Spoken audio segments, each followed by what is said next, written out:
Welcome back to the channel, guys. The HDZero goggles are finally here. Today we're going to do a first look and see what comes in the box. As always, I'm Jeff with Titan FPV. First order of business, guys, if you're not already subscribed, please do so.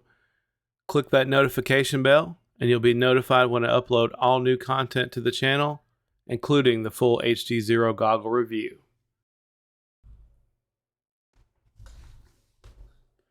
First thing I noticed was this slick HDZero goggle case. It's very smooth and feels like velvet on the inside. That's definitely a nice addition. Reminds me of the Ethics goggle case. And now we've got the goggles here. First impressions are, wow, these look good. Notice the HDZero branding. You got the 4 SMA inputs, a rotary wheel, start-stop button for your DVR. You look to the side, you've got a barrel jack input and a sliding power switch. Got good ventilation all around the goggles. You've got diopter adjustments and IPD adjustments as well. There's a built-in head tracker, firmware updates.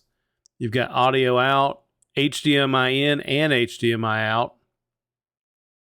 See the SD card location's in a good spot. You've got an audio input for a microphone. Man, these feel heavy and they feel like a premium product.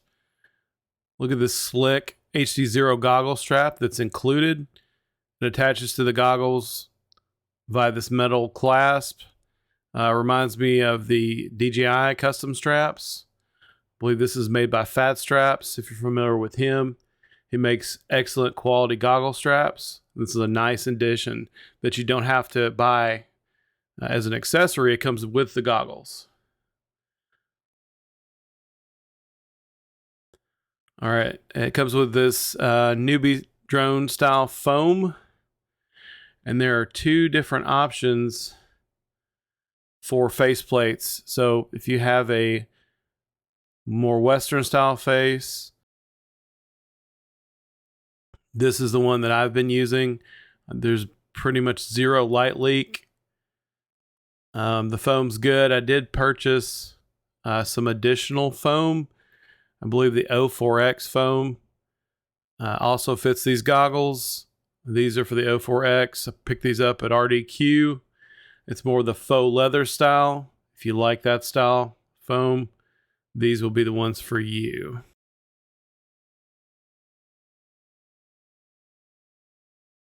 There's plenty of room for larger noses. I have a smaller nose, but I didn't notice any light leak. These fit really well, especially with this faceplate for me. There is a mounting rail system for patch antennas. You can 3D print multiple options. I just haven't printed mine out yet. Notice the large fan cover. And the accents are supposed to be gray, but a lot of us have noticed that they're greenish color. What color do you think they appear in the video?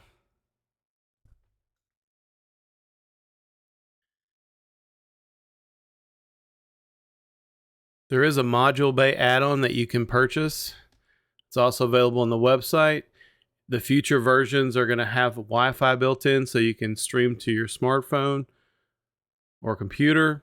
That additional board is not available currently, but you do have the basic module bay that allows an analog module to be mounted, such as rapid fire fusion.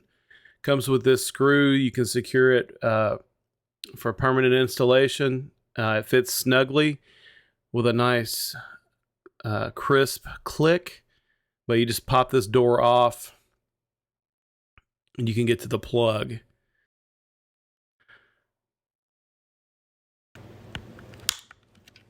There's the satisfying click. And as you see, it's a good fit. Now they are making 3D printable options that I assume will be on Thingiverse later for the different module style covers. So rapid fire does stick out a lot with its cover. And Fusion, the Fusion cover is a very snug fit. Let's see what other goodies that comes in the packaging. Very nice packaging. Looks like you're going to get a quick start guide to help you get set up. Now, the beta testers were going over the firmware, so you shouldn't have any bugs. Honestly, I haven't really noticed any. I think I've run about 3 different software updates since I've been doing the beta testing, and they're always adding features and making improvements, but it was very stable for beta firmware from what I've seen. You got a little accessories bundle over here. Now, this also includes an XT60 to barrel connector. I haven't shown it here in the video.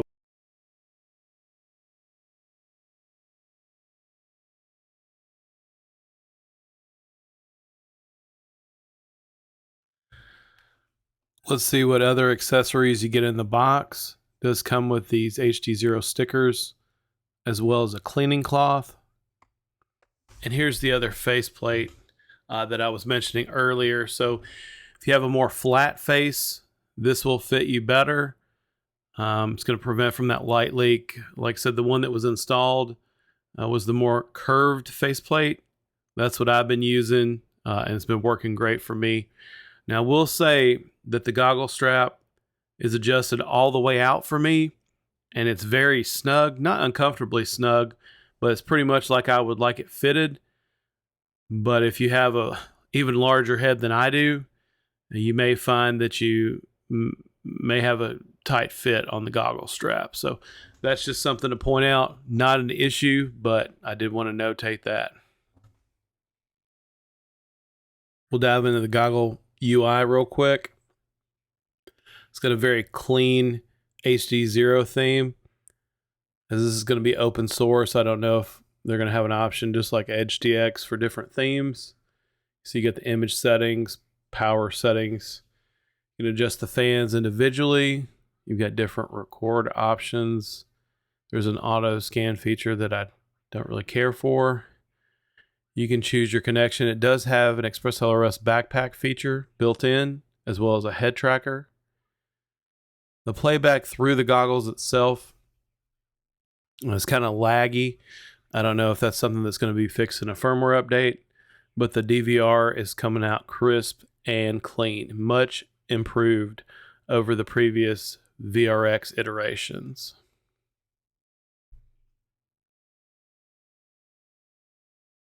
But yeah, you can skip through the DVR and look at that.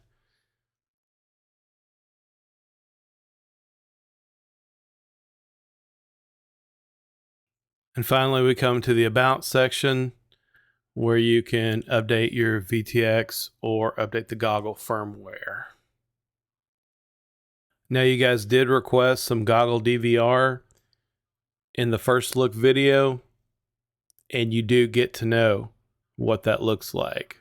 The camera used in this DVR is the Foxair Digisight V3 with the normal lens, and it's the 1 watt Freestyle VTX. I do plan to do a thorough comparison in my full goggle review, so stay tuned to the channel for that. This is just a quick look at what the DVR looks like with that H.265. Just look at how good that OSD overlay looks. That will be coming soon in a firmware update. It's already in the beta firmware for the VRX4, the SharkBite VRX, as well as the Scout HDs.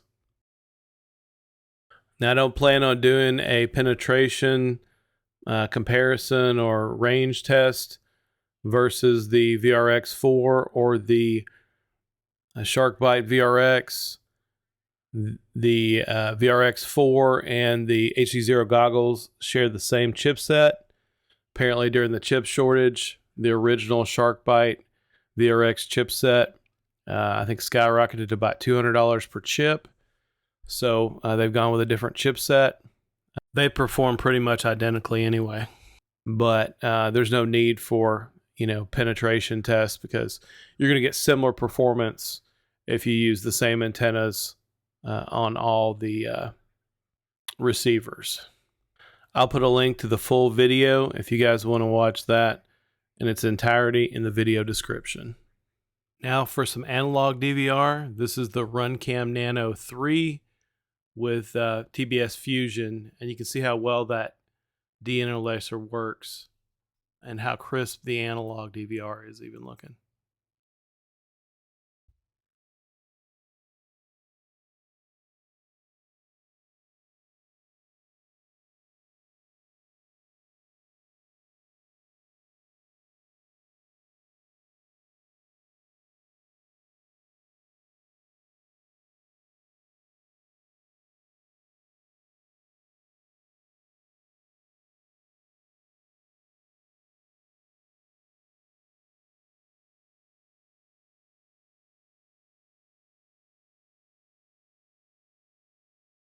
All right, let's get a quick weight for you guys.